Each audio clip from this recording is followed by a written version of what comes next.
screaming. That was all the estate had known for 72 straight hours.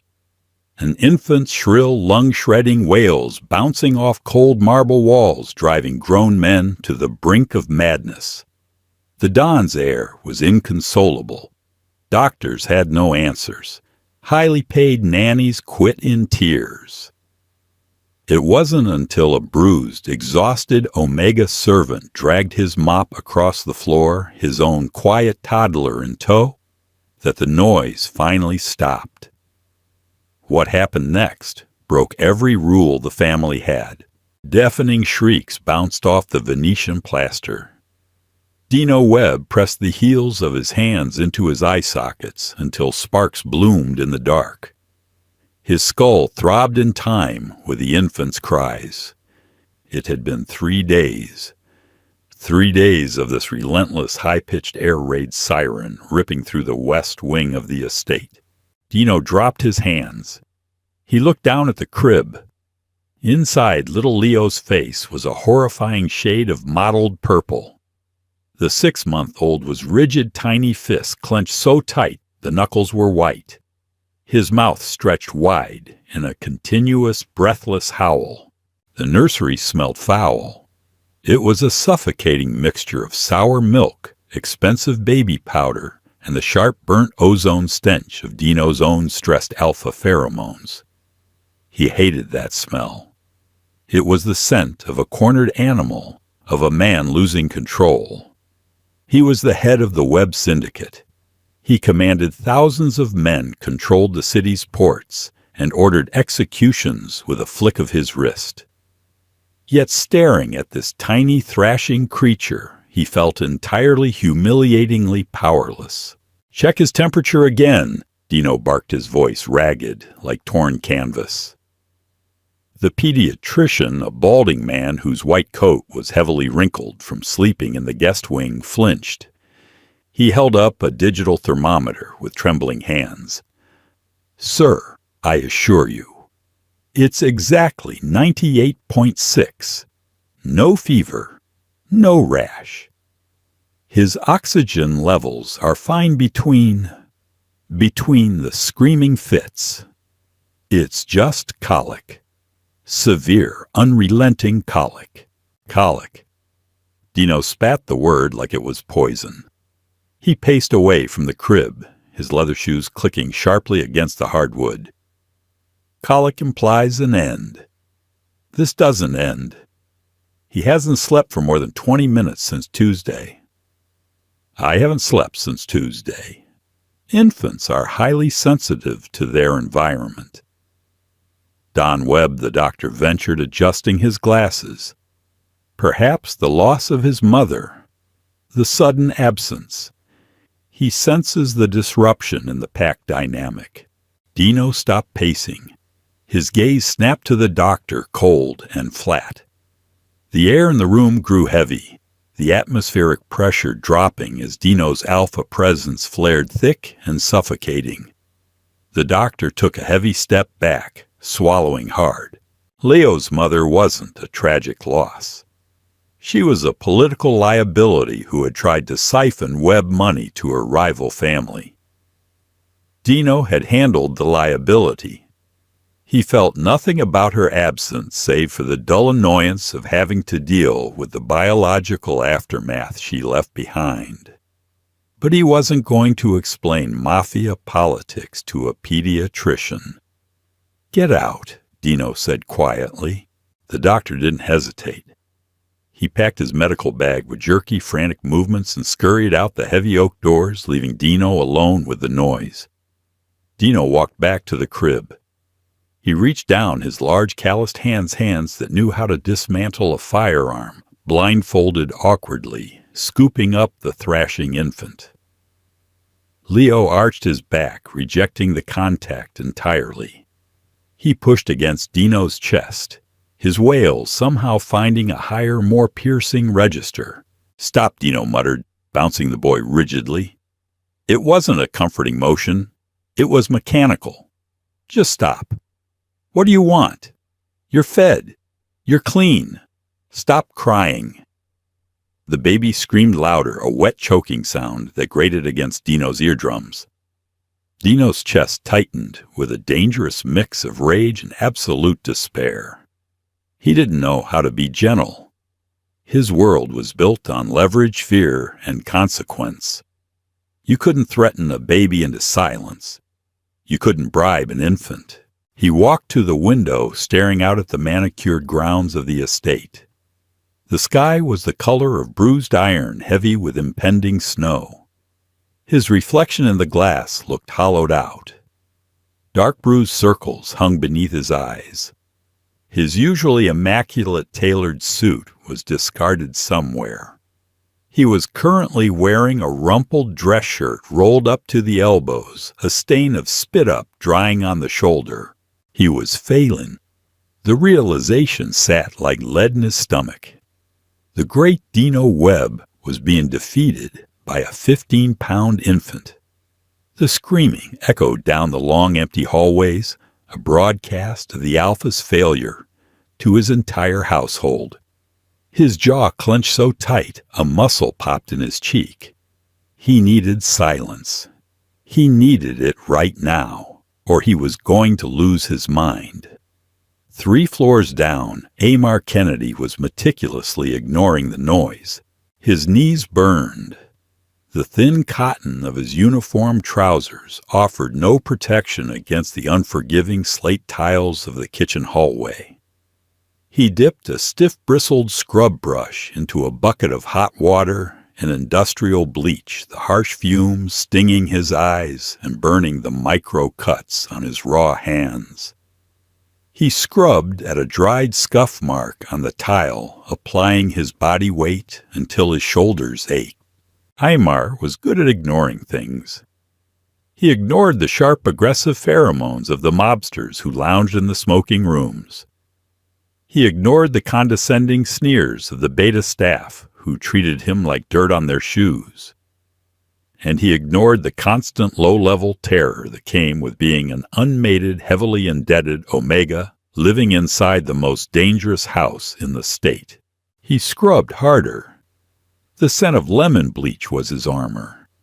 He took suppressants that made him sick to his stomach just to kill his natural sweet scent, replacing it with the sterile chemical smell of cleaning supplies. It kept him invisible. Invisible meant safe. A few feet away, sitting quietly on a folded gray towel, was Finn.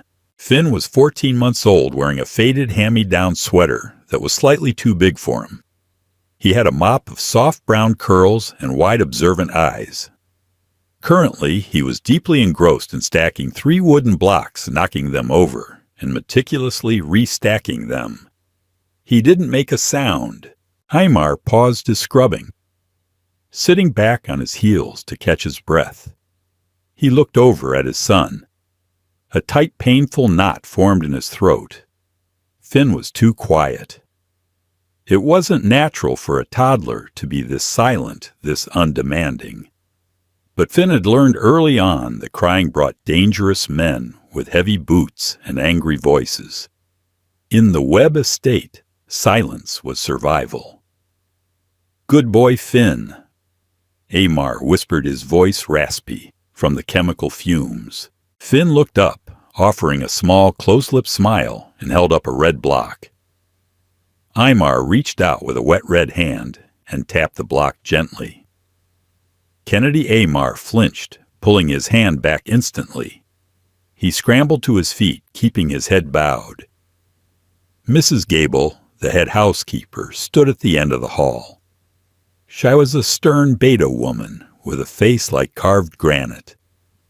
She held a clipboard to her chest, glaring at Aymar as if he were a particularly stubborn stain on her floor. "The Don fired the nanny an hour ago and just kicked the doctor out," she snapped, walking briskly toward him. "Someone dropped a pot of coffee in the hallway outside the nursery during the exodus. Go clean it up." Aymar's stomach plummeted. The West Wing, ma'am." "Did I stutter?" Mrs. Gable snapped. "Yes, the West Wing." "Take your bucket and go." The Don is in a foul mood. Do not speak to him. Do not look at him. Clean the mess and get out. Yes, ma'am. Aymar looked down at Finn. Can I need to take him to the staff quarters first. There's no time, she hissed. The coffee is seeping into the antique runner. Go now. Keep the brat quiet, or you'll both be out on the street by nightfall.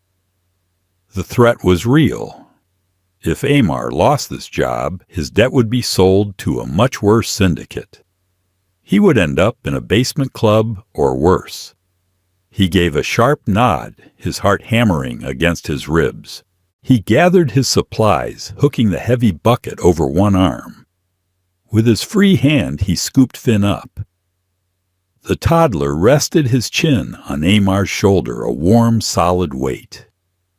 Finn smelled like cheap baby soap and worn cotton. It was the only comfort Aymar had left in the world. The walk to the West Wing felt like a march to the gallows. The closer they got, the louder the screaming became. It was a harrowing, desperate sound. Aymar's chest tightened sympathetically. His Omega instincts, though heavily suppressed, still recognized the sound of a distressed pup. A deep instinctual part of his brain wanted to find the baby to nest to soothe. He forced the feeling down, locking it away behind a wall of cold, cynical self-preservation. He had his own child to protect. He couldn't afford to care about a Mafia boss's heir. They reached the top of the grand staircase. The hallway outside the nursery was dim, illuminated only by brass wall sconces. The air was thick. The alpha pheromones rolling out of the open nursery door were oppressive, smelling of dark wood's cold steel and raw, unrestrained anger. Aymar's knees went weak, his body instinctively wanting to submit to the dominant presence. He bit the inside of his cheek hard, using the sharp pain to ground himself. He spotted the spill, a dark, jagged stain on a beautiful cream-colored Persian rug just a few feet from the nursery entrance. Aymar set his bucket down slowly. He placed Finn on the floor near the wall, out of the way. "Stay right here, baby," Aymar whispered, his voice trembling slightly. "Don't move. Be perfectly still." Finn sat obediently, his small hands resting in his lap, staring with wide eyes at the open nursery doors where the horrific noise was coming from. Aymar dropped to his knees. He grabbed a rag and began to dab at the coffee stain, his movements fast and frantic. He just needed to clean this and leave. The screaming coming from inside the room was physically painful now. It rattled in Aymar's teeth. Inside the room, he could hear the heavy rhythmic thud of the Don pacing. Thud, thud, thud. Coupled with the gasping, choking wails of the infant. It was a nightmare. Aymar kept his head down, scrubbing furiously. He just needed 5 more minutes. Just 5 minutes, and he could take Finn back downstairs to the damp safety of the kitchen. But as Aymar reached for the bottle of carpet cleaner, he heard a soft rustle of fabric. He turned his head. The spot near the wall was empty. Aymar's heart completely stopped. The blood drained from his face, leaving his skin cold and clammy. He whipped his head around, panic seizing his throat. Finn was gone. Aymar scrambled to his feet, abandoning the rag and the cleaner. His breath caught in his lungs. He looked wildly up and down the long-shadowed corridor. Nothing. Then his eyes dragged toward the open double doors of the nursery. The light inside was a soft pale gold, completely at odds with the violence of the sound pouring out of it. And right there, just crossing the threshold, was Finn. The toddler was on his hands and knees, crawling methodically over the plush white carpet, heading straight toward the center of the room. No, no, no, no. Aymar moved before his brain could form a coherent thought. He lunged forward, his wet shoes slipping slightly on the hardwood floor. He reached the doorway just as the Don turned around. Dino Webb was a terrifying figure even on a good day, standing 6'3", broad-shouldered and lethal. Right now he looked like a feral animal. His eyes were red-rimmed and wild, his jaw locked. He had placed the screaming baby Leo onto a padded activity mat on the floor, evidently terrified he might drop the child in his exhaustion. Leo was thrashing violently, his tiny face slick with tears and sweat, his cries ragged and hoarse. Dino had his hands buried in his dark hair, staring down at the ceiling. When he heard the soft shuffle of movement, his head snapped down. His dark, predatory eyes locked onto Finn. The air in the room froze. Aymar hit the doorway, gripping the frame so hard his knuckles popped. "Sir!" he choked out, his voice cracking. He was frozen in terror, his suppressed instincts warring with his frantic need to shield his pup. "I'm sorry. I'll get him. Please, I'll get him." Dino held up a hand. The gesture was sharp, violently abrupt. It wasn't a request to pause. It was an absolute command to freeze.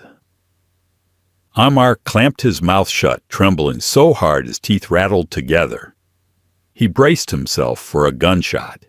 He braced himself to watch his son be kicked out of the way. But Dino wasn't reaching for the holster at his hip. He was staring, completely motionless, as Finn crawled right up to the edge of the padded mat. The contrast between the two children was jarring. Leo was dressed in imported silk pajamas, red and furious, surrounded by discarded expensive toys. Finn was in faded second-hand cotton dirt on his knees, moving with a calm, eerie, deliberate nature. Finn stopped at the edge of the mat. He sat back on his haunches. He tilted his head, watching the thrashing, screaming baby with mild curiosity. Dino didn't breathe. He watched the Omega's brat, his muscles coiled tight. If the kid made Leo cry harder, Dino swore to God he was going to throw someone out a window.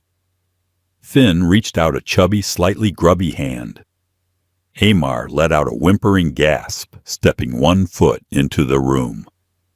"Finn, no." Dino's voice cracked like a whip. "Do not move." Aymar froze, a tear spilling over his eyelashes, blurring his vision. He watched completely helpless as his son's small hand descended. Finn didn't hit the baby. He didn't grab a toy. Instead, he laid his open palm flat against Leo's heaving, silk-covered chest. For a second, nothing happened. Leo continued to scream, his eyes squeezed shut, his little body rigid. Then Finn leaned forward. He patted Leo's chest twice, a clumsy, heavy-handed toddler motion. And he let out a soft, low rumble. It wasn't a word. It was a purr. A deep, instinctual calming vibration meant for the nursery den. It was an Omega trait incredibly rare to manifest so early, impossible to fake. The scent in the room shifted instantly.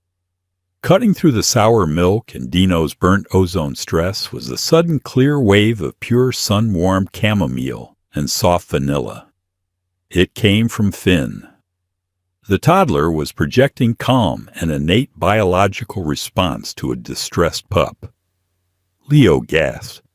The screaming cut off abruptly, leaving a sudden deafening vacuum of silence in its wake. Dino staggered back a half step, his eyes wide. Leo opened his tear-swollen eyes. He blinked, staring up at the older boy. His little chest heaved with residual hiccups, but the rigid tension drained out of his limbs. He lay flat on the mat, his tiny hands unclenching.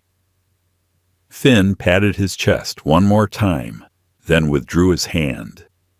He plopped down fully onto the mat, picked up a discarded silver rattle and began to inspect it silently. Leo didn't scream. He didn't cry. He just turned his head, watching Finn chew on the end of the rattle. Slowly, Leo's eyelids began to droop, the exhaustion of a 72-hour tantrum finally catching up to him now that the biological panic had been neutralized. Within 30 seconds, the Mafia heir was asleep, his breathing deep and even. The silence in the room was heavier than the screaming had been. It rang in Dino's ears, a physical weight pressing against his eardrums. He stared at the sleeping baby. He stared at the toddler quietly gnawing on a $1,000 silver toy. Slowly, Dino raised his eyes. His gaze slid over the plush carpet past the doorway and locked onto Aymar. Aymar was plastered against the doorframe, trembling violently, tears tracking silently down his pale cheeks. He smelled like harsh chemicals and raw fear. He looked like a stiff breeze would snap his spine. Dino's mind, usually a complex, cynical machine of strategy and leverage, short-circuited. He had tried top-tier medical care. He had tried luxury. He had tried intimidation. None of it worked. But this ragged, terrified servant and his dirt-smudged kid had walked in and flipped a switch. The silence was intoxicating. It was a drug, and Dino could feel his frayed nerves instantly craving more of it. He needed to secure the source. Dino straightened up. The exhausted slump left his shoulders replaced by the dangerous calculating posture of the Don.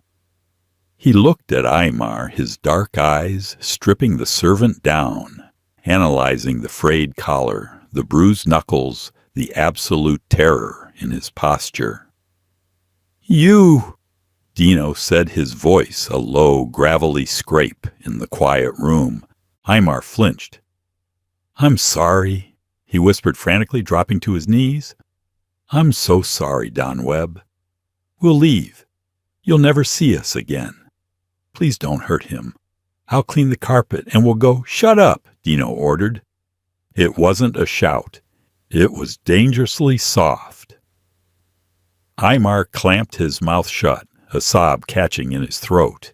Dino walked slowly across the room, stepping carefully over his sleeping son and the toddler.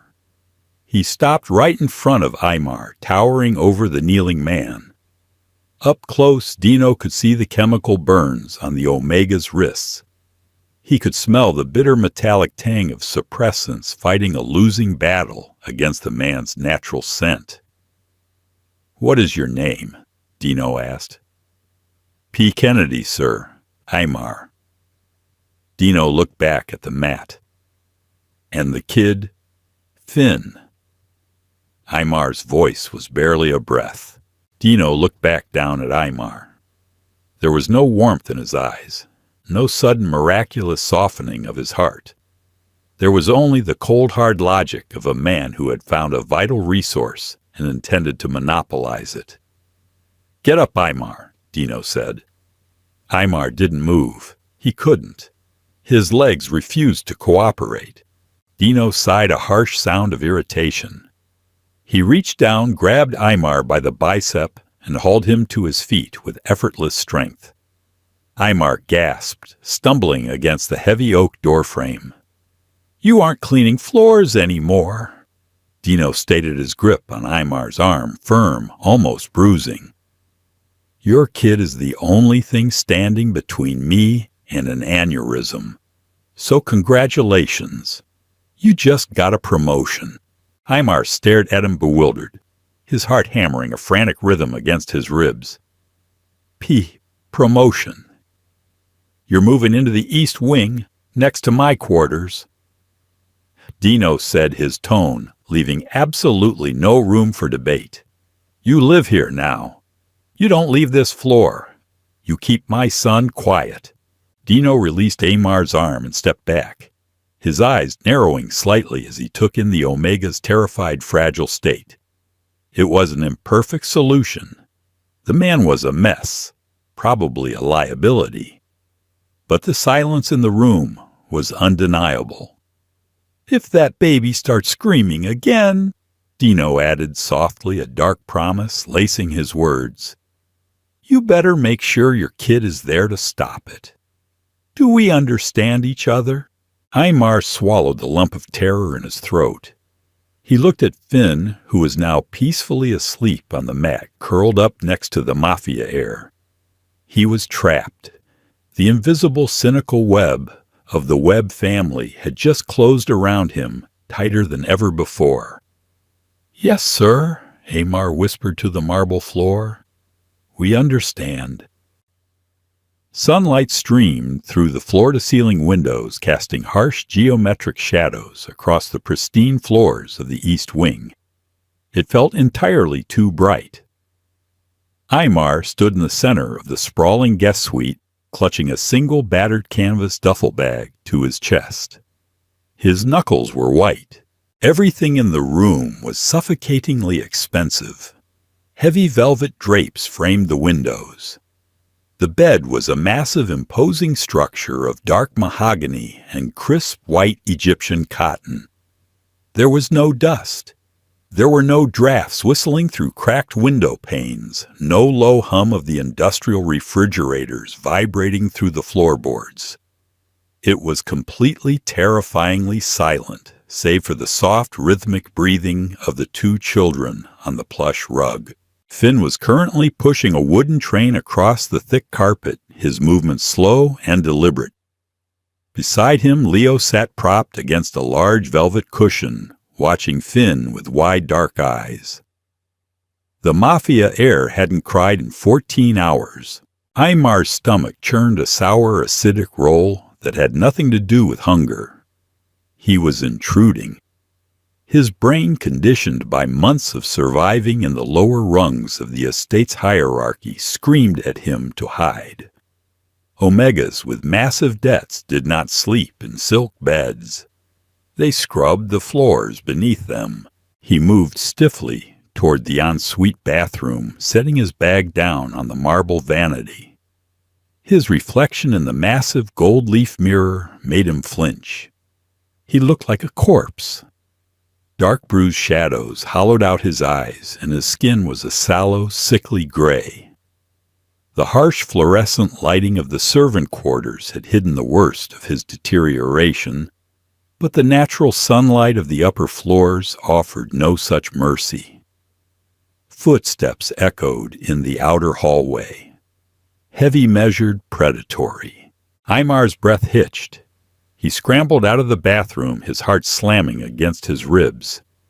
He instinctively positioned himself between the door and Finn, lowering his gaze to the baseboards.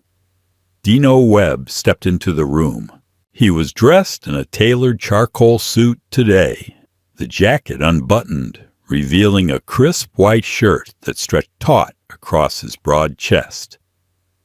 The sheer physical presence of the man sucked the oxygen from the room.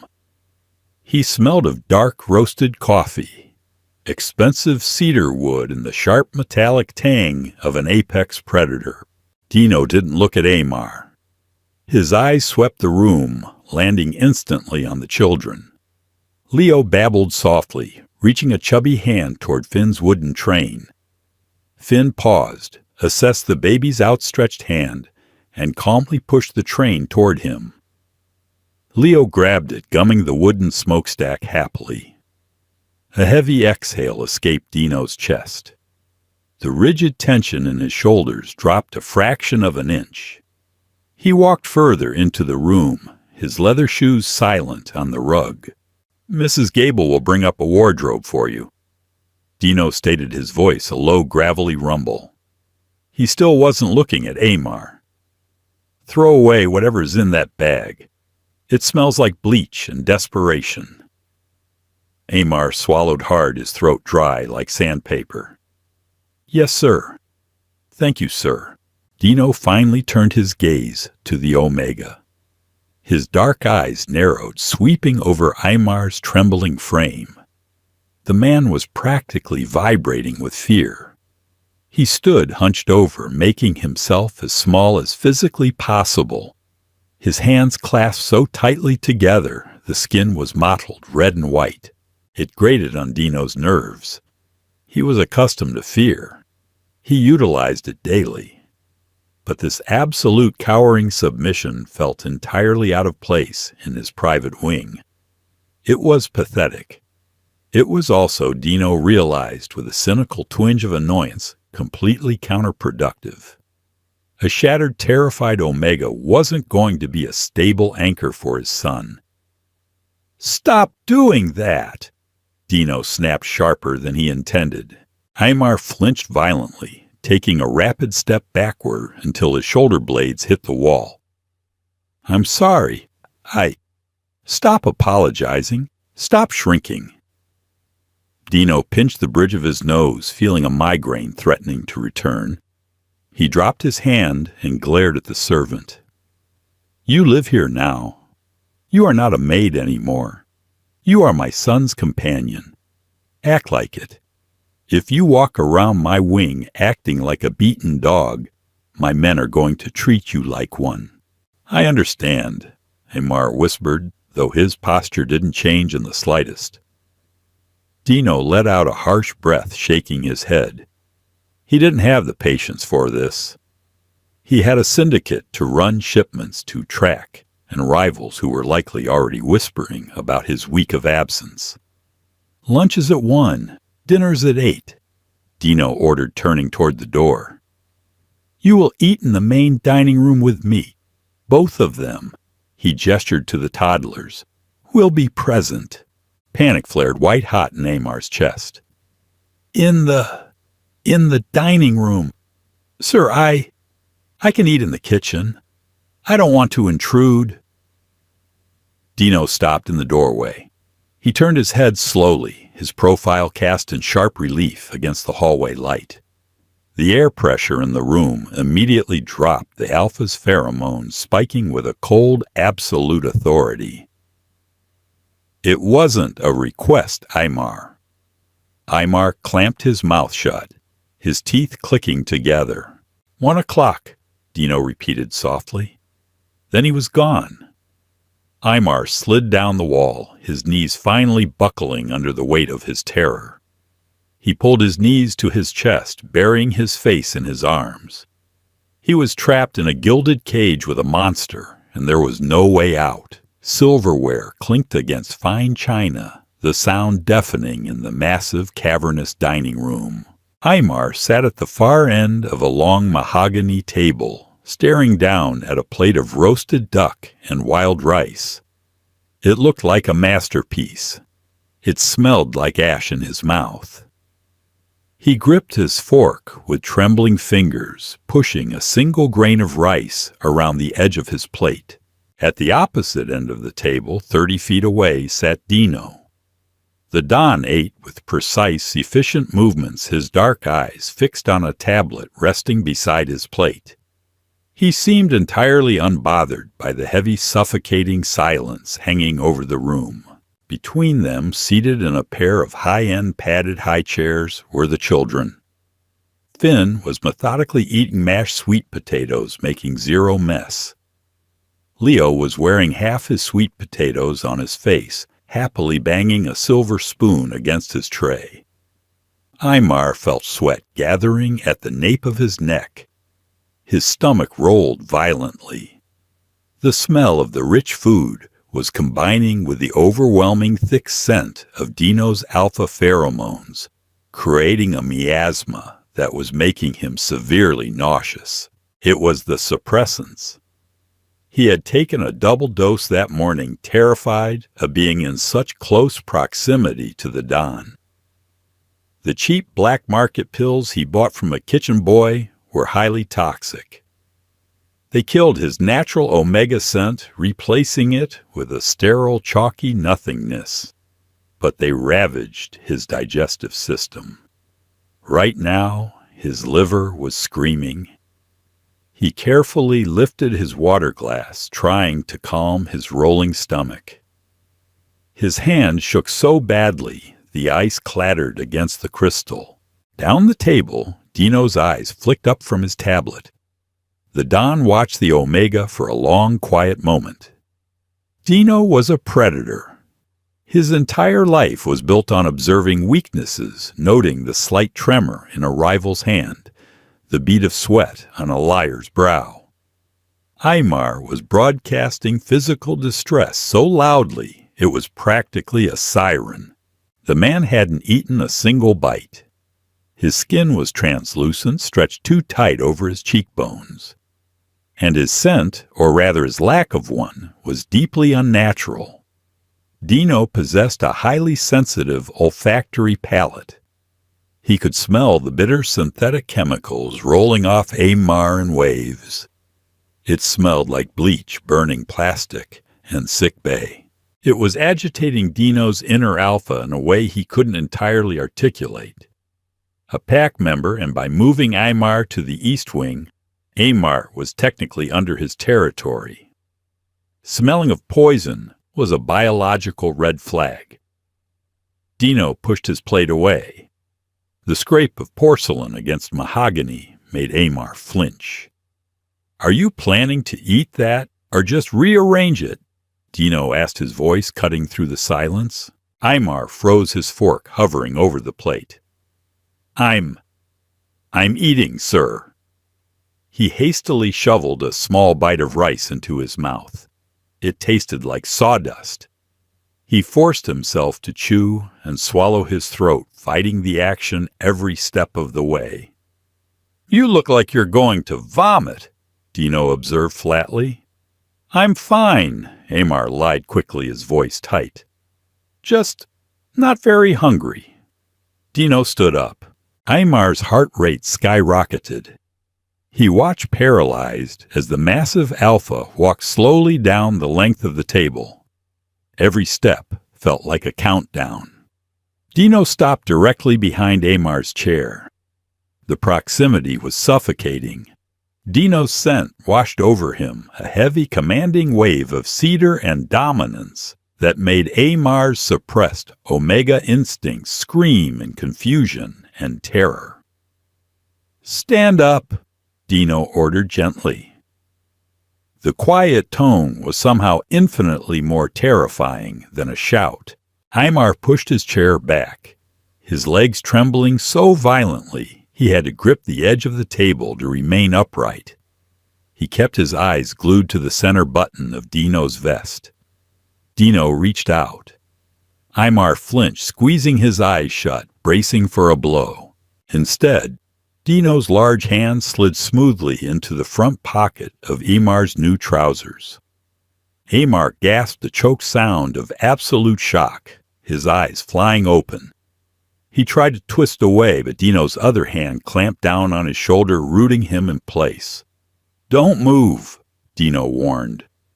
Dino withdrew his hand from Aymar's pocket. In his palm sat a small, unmarked plastic bottle, rattling with white pills. Aymar's blood ran cold. "Please," he begged, the words slipping out before he could stop it. "Please, I need those." Dino popped the cap off the bottle with his thumb. He brought the rim to his nose and inhaled. His lip curled in immediate disgust. "Black market suppresses," Dino stated, his voice laced with heavy disdain. "Grade F garbage. Synthetics cut with chalk and God knows what else.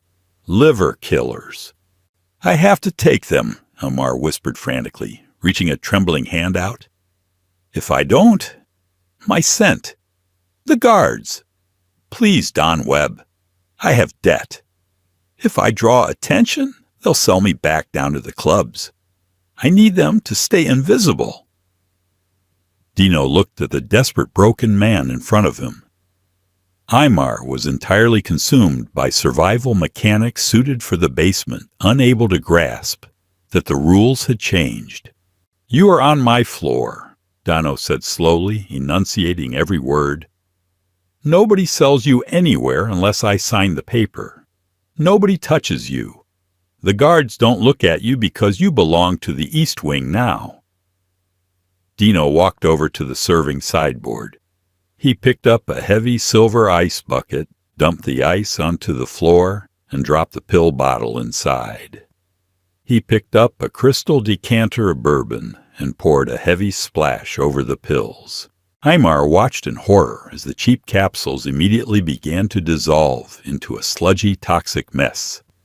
His shield, his only protection, destroyed in seconds. "You smell like a walking chemical spill," Dino said, setting the decanter down. "It's agitating my son. It's agitating me. You don't take these anymore. You eat real food, you put some weight on those bones, and you smell like a normal human being." Understood. Aymar couldn't speak. He stared at the ruined pills, his chest heaving with shallow, panicked breaths. He was going to be exposed. The moment those chemicals left his system, every alpha in the estate would know exactly what he was: an unmated, vulnerable omega. "I asked if we understand each other, Aymar?" Dino repeated, his voice dropping an octave, the alpha command woven thickly into the tone. Aymar's knees gave out. He sank to the floor, wrapping his arms around his waist, as a full-blown panic attack seized him. "Yes," he gasped out, tears finally spilling over his lashes. "Yes, sir." Dino looked down at the weeping man. He felt a sharp, unfamiliar twinge of guilt beneath his ribs, a sensation he immediately crushed. He wasn't doing this to be cruel.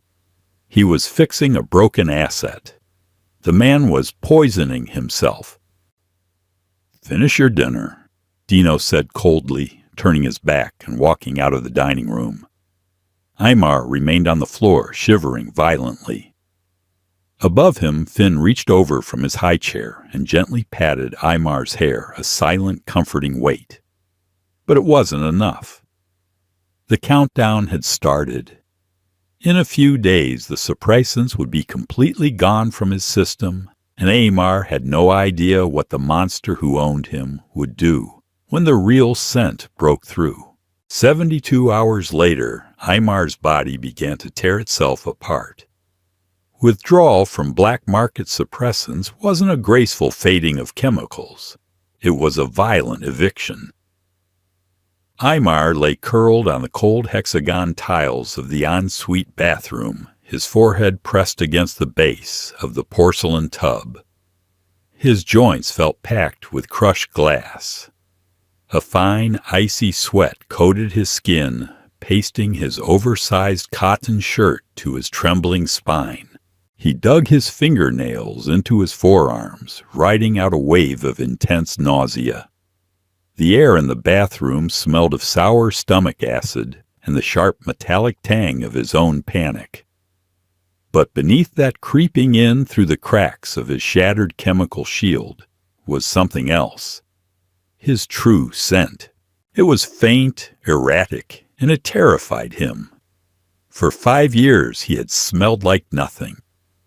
Now a subtle aroma of bruised peaches and raw honey was beginning to seep from his pores. It wasn't the heavy, cloying perfume of the high-end Omegas who paraded through the syndicate's underground clubs. It was a quiet, desperate scent. The smell of a cornered animal trying to soothe itself. A soft patter of footsteps sounded on the marble floor. Aymar cracked an eye open. Finn stood a few feet away, holding a damp, slightly gray washcloth. The toddler's face was solemn, his dark eyes taking in Aymar's shivering form without a hint of surprise. Finn was too used to this. He knelt down, his little knees popping faintly, and pressed the cool cloth to the back of Aymar's neck. Aymar let out a fractured, dry sob. "I'm okay, baby." He rasped his throat, feeling like sandpaper. "Daddy's just sick." Finn didn't say anything. He just patted the back of Aymar's head, releasing a tiny, localized burst of his own calming chamomile scent. It helped settling the violent rolling in Aymar's stomach, just enough for him to sit up. Downstairs, in the sprawling soundproofed office that served as the nerve center of the web syndicate, Dino was losing his patience. He sat behind a massive oak desk staring flatly at his underboss Victor. Victor was a hulking alpha with a thick neck and a penchant for unnecessary violence. Currently, Victor was pacing the length of the Persian rug, gesturing aggressively with a lit cigar. "The docks are a mess, Dom," Victor growled, dropping ash onto the floor. "The Rossi family is testing our borders. They know you've been locked in this house for a week. They think you've gone soft over the air. We need to make a public statement. A body in an alley. Something." Dino leaned back in his leather chair, the leather creaking ominously under his weight. "I handle the Rossis. You handle the shipments. Your bleeding product on Pier 4 Victor. Fix it, or I'll find someone who can." Victor stopped pacing, bristling at the threat. His aggressive, smoky pheromones flared. "I'm just saying your absence is causing ripples. And word is you moved astray from the kitchens into the East Wing. The men are talking. The temperature in the room plummeted." Dino didn't raise his voice. He didn't move. He simply let his own dominance roll outward, a heavy, suffocating wave of dark cedar and cold iron. It hit Victor like a physical blow. The underboss choked on his cigar smoke. Stepping back, his eyes watering, as his instincts forced him to submit to the absolute authority of the pack leader. "The men can talk all they want as long as they do it while doing their jobs," Dino said softly. "My wing is my business. If anyone questions my decisions again, cut their tongue out. Are we clear?" Crystal, Victor wheezed, rubbing his throat.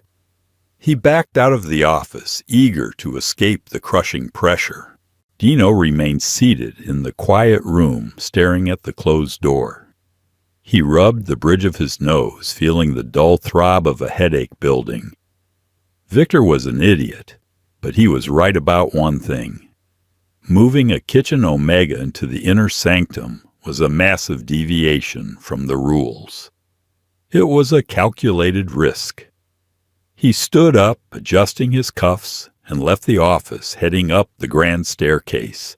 When Dino pushed open the heavy double doors of the guest suite, he expected to find Aymar cowering in a corner reeking of synthetic bleach. Instead, he was hit by a wall of entirely new sensory information. The chemical stench was completely gone. In its place was a fragile, trembling sweetness. It was incredibly subtle, bruised peaches and warm honey, but to Dino's sensitive palate, it was as distinct as a beacon in the dark. It snagged on a deep primitive part of his alpha brain, a part that demanded he locate the source and wrap it in heavy blankets. He walked further into the room. Aymar was sitting on the edge of the mattress, holding Leo in his lap, while Finn sat beside him, turning the pages of a board book. Aymar looked atrocious. His skin was pale, his eyes sunken, and his hands shook as he guided Leo's chubby fingers over the cardboard pages. Dino stopped in the center of the room. The moment Aymar registered his presence, the Omega stiffened. The subtle scent of peaches instantly soured, spiking with the sharp, acidic tang of pure terror. "You're off them," Dino noted. Aymar bowed his head, holding Leo a little tighter against his chest. "Yes, sir." Dino watched the tremor in the man's shoulders. The absolute, unadulterated fear radiating from Aymar was highly agitating. Dino was a man who commanded respect, fear, and obedience. He wanted those things from his soldiers. But smelling that terror on a sick, vulnerable Omega holding his son felt entirely wrong. It felt like a failure. "You look like hell," Dino stated roughly. Aymar flinched. "I apologize. It's the withdrawal. It will pass." Dino didn't say anything else. He turned on his heel and walked into his adjoining suite. 5 minutes later, he returned. He tossed a heavy dark green cashmere throw blanket onto the bed beside Aymar. "Keep your core temperature up," Dino ordered, not looking at Aymar's shocked expression. "If you pass out and drop my kid, I'll throw you out a window." He walked out before Aymar could formulate a response, leaving the Omega staring at the expensive cashmere, his heart hammering a confused, terrified rhythm against his ribs. The storm rolled in just past midnight. It didn't announce itself gently.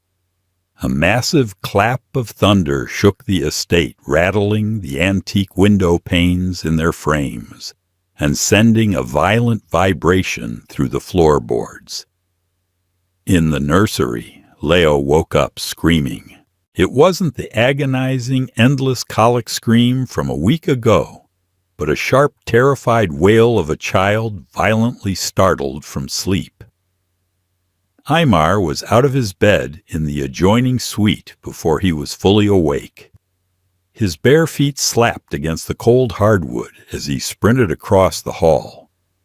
The lingering ache in his joints from the withdrawal was completely eclipsed by the blinding instinctual need to soothe a distressed pup. He burst into the nursery. The room was dark, illuminated only by the intermittent, jagged flashes of lightning outside. He reached the crib, his hands diving into the nest of blanket to scoop up the thrashing, crying infant. "Shh, I've got you. You're okay."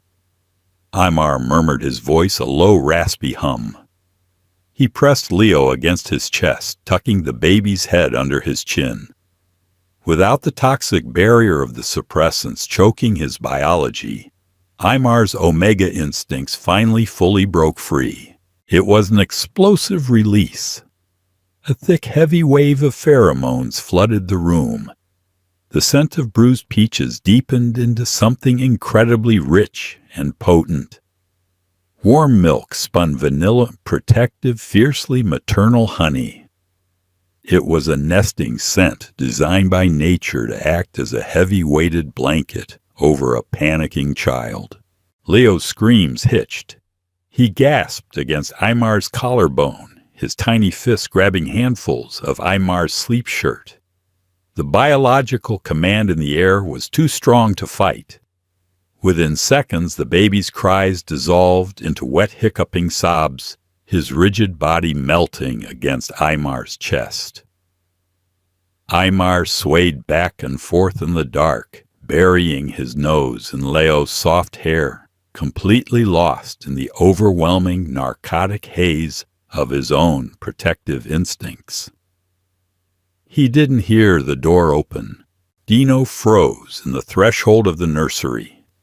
He had thrown off his blankets at the first clap of thunder, rushing to check on his son, expecting to find the infant slipping back into the colic nightmare.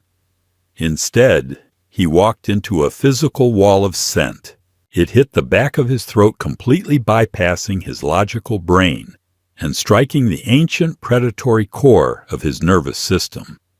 His pupils dilated until his eyes were almost entirely black. The air in the room felt suddenly viscous, heavy with the undeniable biological reality of a fully presented, highly distressed Omega protecting his den. Dino's chest heaved. An involuntary, deep rumble vibrated in his throat, a raw alpha response to a nesting Omega. Aymar gasped, violently ripped from his soothing haze. He spun around, clutching Leo protectively against his chest. When he saw the massive silhouette of the Don filling the doorway, terror spiked through him, sharp and ruinous. His scent instantly curdled the warm vanilla, turning into burnt sugar and panicked ozone. I'm sorry," Aymar stammered, taking a frantic step backward, his back hitting the edge of the crib. "He woke up. I was just quieting him, I swear." Dino stepped into the room. He was wearing nothing but a pair of dark sweatpants, his chest bare heavy muscles corded tightly under his skin. He looked dangerous. He looked unhinged. "Stop moving," Dino commanded. His voice was a harsh, raspy scrape, completely lacking its usual smooth authority. Aymar froze, trembling violently. He squeezed his eyes shut, turning his head away to expose his neck in an act of pure, desperate submission. He was trespassing. He was an Omega touching the Alpha's air, flooding the Alpha's territory with his scent. Men in the clubs were beaten to death for less. Dino closed the distance between them in 3 long strides. He stopped inches from Aymar. The Omega was vibrating with fear, his harsh, terrified scent clashing violently with the lingering notes of his protective vanilla. Dino raised his hands. Aymar let out a pathetic whimper, bracing for the strike. But the strike didn't come. Instead, Dino's large calloused hands clamped down heavily on Aymar's shoulders. The grip wasn't bruising. It was intensely grounding. Dino forced his own chaotic pheromones to settle, pushing down the aggressive territorial spikes and projecting a heavy solid wave of dark cedar. "Breathe!" Dino ordered, his thumbs pressing firmly into the tension in Aymar's collarbones. Aymar's eyes flew open wide and blown with panic. He stared at Dino's chest, unable to look the Alpha in the eye. He took a jagged, shallow breath. "Slower," Dino said gruffly. It was a clumsy attempt at gentleness, his voice too rough, his posture too rigid. But he didn't let go. "You're suffocating the kid." Aymar looked down. He was gripping Leo so tightly the baby was beginning to squirm in discomfort. Aymar instantly relaxed his arms, a fresh wave of guilt crashing over him. "I'm sorry. God, I'm sorry." "Stop saying that," Dino muttered. He slowly slid one hand from Aymar's shoulder, trailing his knuckles down the Omega's trembling arm until he reached the baby.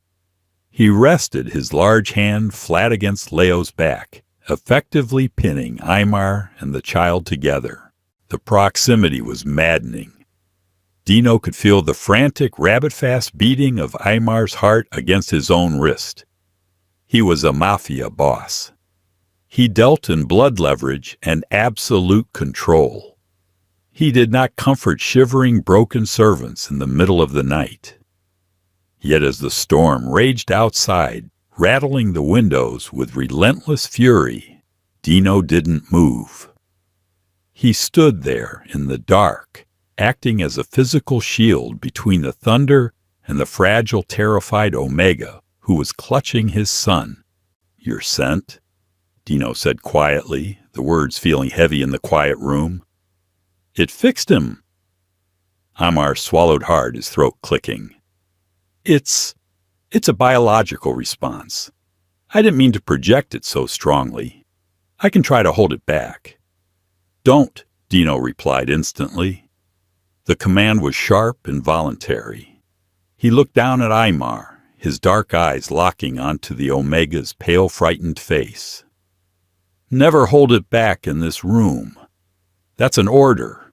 Aymar stared up at him entirely, unable to reconcile the violent, ruthless Don of the Webb family, with the warm, heavy hands currently grounding him to the floor.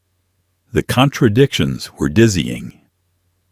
"Okay," Aymar whispered softly, the lingering scent of warm peaches finally beginning to settle the panic in the air. "Okay, sir." Morning light fractured through the gap in the heavy velvet drapes, painting harsh, pale stripes across the Persian rug. Aymar sat on the edge of the mattress, staring at his own hands. They were no longer raw. The crack-peeling skin that used to bleed into a scrub bucket every night was slowly knitting together, the deep chemical burns fading into shiny pink scars. He rubbed his thumb over his knuckles. He smelled like himself again, The realization sat heavy in his chest, a sickening blend of relief and profound vulnerability. The scent of bruised peaches and honey clung to the expensive Egyptian cotton sheets, weaving into the dark roasted espresso and cedarwood aroma that permanently stained the suite's air. He was marking the Don's territory. It wasn't intentional, but his omega biology, suppressed for years, was now overcompensating, frantically trying to establish a safe den in an environment completely saturated with lethal alpha pheromones. A quiet thud drew his attention. Aymar looked toward the open doorway of the nursery. Finn was awake.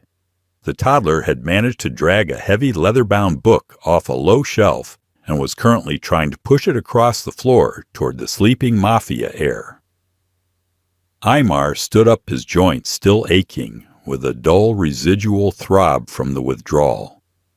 He padded barefoot across the room, intending to intercept his son, before the heavy book crushed Leo's fingers. He didn't make it.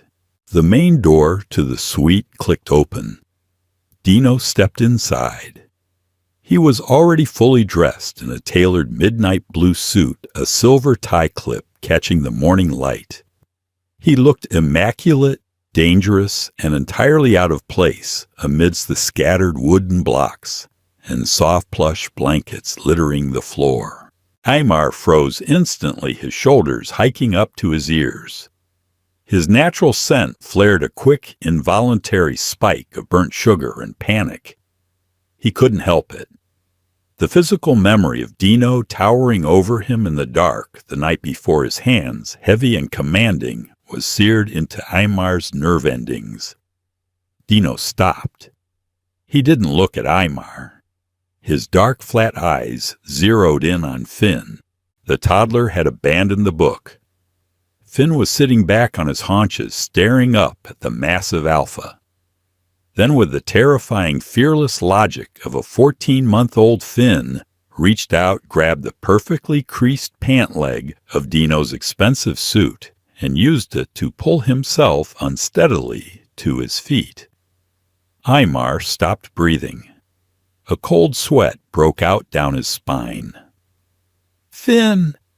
he hissed a desperate, raspy warning.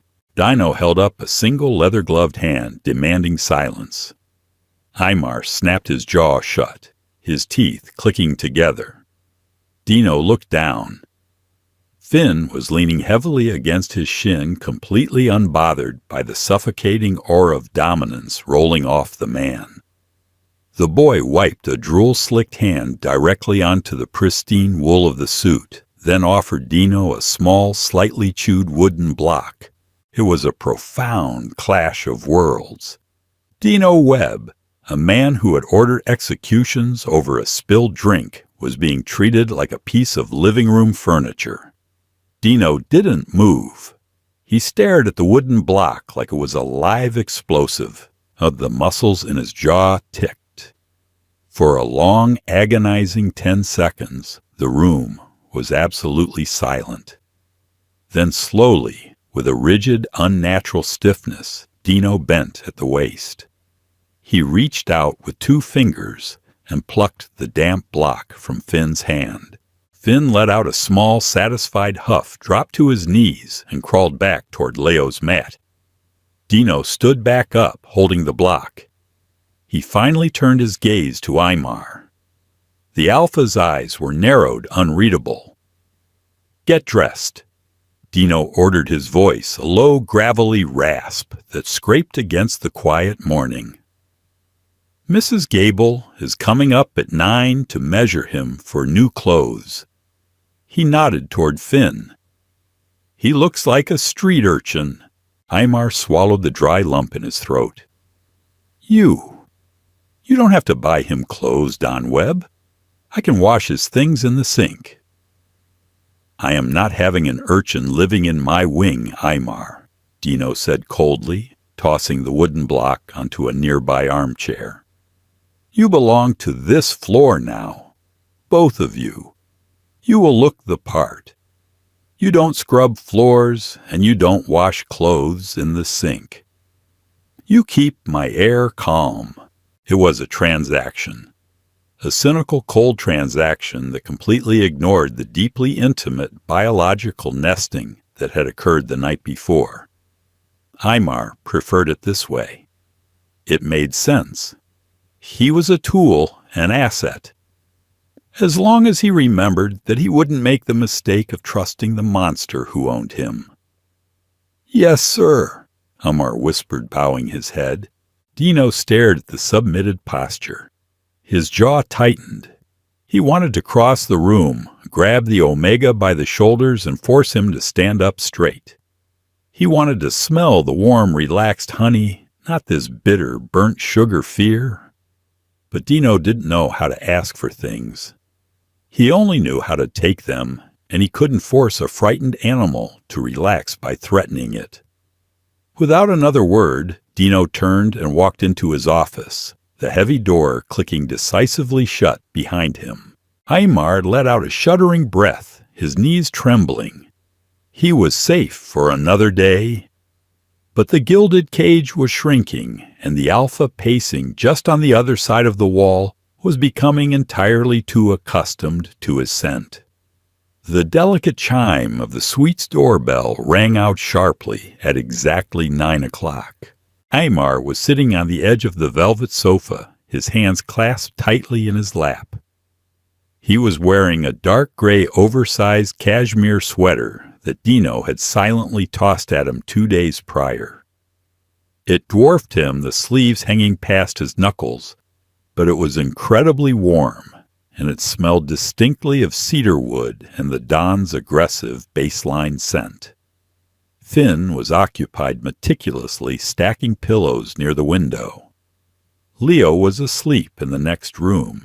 The heavy door opened, and Mrs. Gable stepped inside. The head housekeeper was impeccably dressed, her hair pulled into a severe tight bun. She carried a leather measuring tape and a small leather-bound notebook. Her beta scent was entirely neutral, but her posture screamed rigid disapproval. She stopped in the center of the room, her cold eyes dragging over Aymar. She took in the plush sofa, the untouched silver coffee service on the table, and the expensive cashmere enveloping Aymar's frail frame. Her lip curled an ugly, condescending sneer wrinkling her powdered face. "Well," Mrs. Gable said, her voice dripping with venomous quiet. "Look at the little rat playing house in the master's quarters." Aymar flinched violently. The deep-seated, conditioned terror he held for this woman instantly flooded his veins. She was the one who controlled the scrub buckets, the night shifts, and the food rations. His natural instinct was to drop to his knees and apologize. He slid off the couch, his bare feet hitting the floor, instinctively lowering his head. "Ma'am," he whispered. "Don't speak to me," she hissed, stepping closer. "Do you think wearing his cast-offs makes you something special, Kennedy?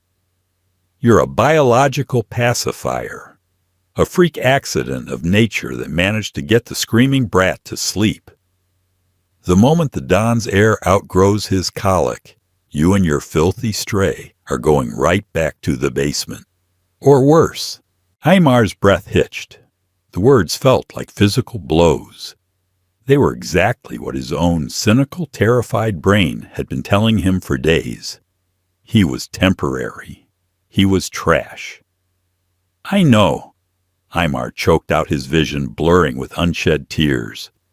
His scent soured immediately, turning rancid with shame and fear. "I know my place." "See that you do," she snapped, stepping around him to look at Finn. "Now get the brat over here so I can measure him and get out of this stifling room. It reeks of cheap Omega." A shadow detached itself from the hallway. The air pressure in the room didn't just drop, it collapsed. The atmospheric shift was so violent, so suffocatingly heavy with raw, unrestrained alpha dominance, that Amar literally gagged his knees, buckling under the weight of it. He hit the carpet hard, gasping for air. Dino stepped fully into the light. His eyes were entirely black, the pupils blown wide with primitive, territorial rage. The Don had heard every word. The scent of dark frozen cedar and ozone flooded the room instantly, choking out the oxygen. Mrs. Gable froze. The color completely drained from her face, leaving her a chalky, horrified white. She turned slowly, the measuring tape slipping from her trembling fingers, to land silently on the rug. Don Webb. She gasped, her voice barely a squeak. Dino didn't walk toward her. He glided. His movements were terrifyingly smooth, the contained energy of a predator seconds away from a kill. He stopped exactly 2 feet in front of her.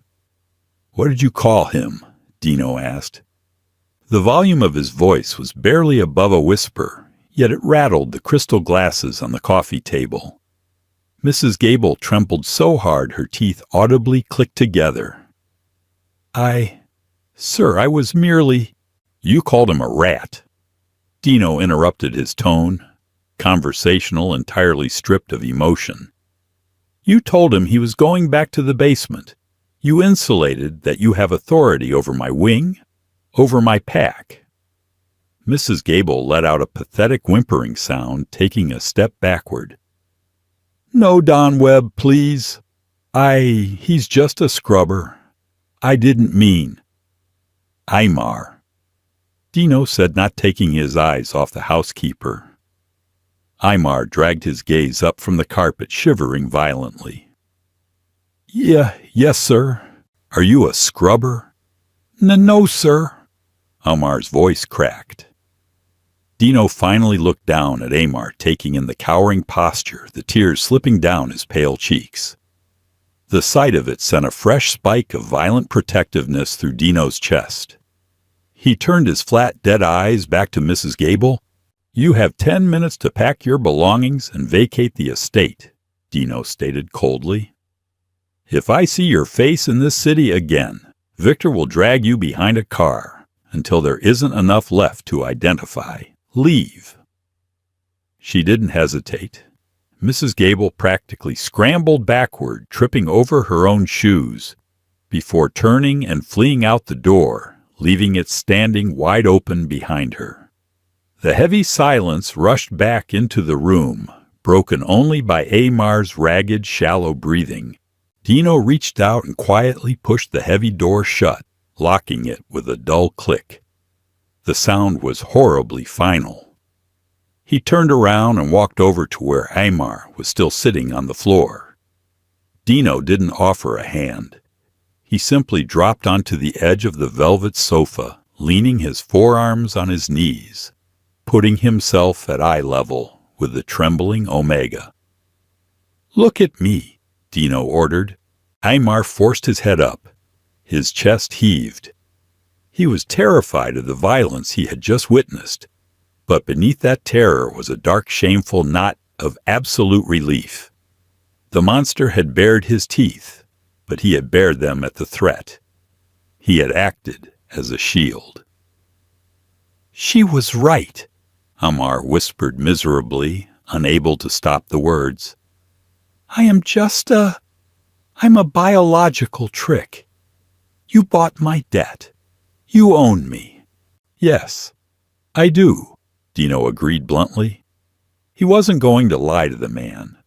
There was no poetry in their arrangement. "I bought your debt. You are mine. This wing is yours. My son sleeps because of you. That makes you untouchable." Dino reached out slowly, telegraphing the movement so Aymar wouldn't flinch. He grasped the oversized cuff of the cashmere sweater and pulled gently until Aymar's raw, trembling hand slid free. "You don't apologize to the staff," Dino said, his dark eyes locking onto Aymar's. "You don't look at the floor. You stay in the den. You keep the boys safe. And I keep everything else away from you. Is that clear?" Aymar stared into the eyes of the ruthless killer, There was no romance there, no sudden miraculous softening. There was only the heavy possessive reality of a pack leader claiming his own. It was imperfect. It was a cage. But for the first time in his life, Aymar felt the solid, impenetrable steel of the bars protecting him from the outside, rather than trapping him inside. He stopped shivering. His sense slowly, carefully shifted, the bitter panic melting away, leaving behind the rich, warm, undeniable aroma of bruised peaches and honey. "It's clear," Aymar said quietly. Dino didn't let go of his hand. He simply sat there in the quiet room, the sharp scent of cedar wrapping heavily around the sweet honey binding them together in the silence. Did that tense, fragile silence leave you holding your breath? In a world ruled by violence and strict hierarchies, a single touch from a child just changed everything for this ruthless alpha and a desperate omega. If you want to hear what happens next as Dino and Aymar navigate this dangerous new dynamic, hit that like button, share this story with your fellow Omegaverse fans, and make sure to subscribe to the channel.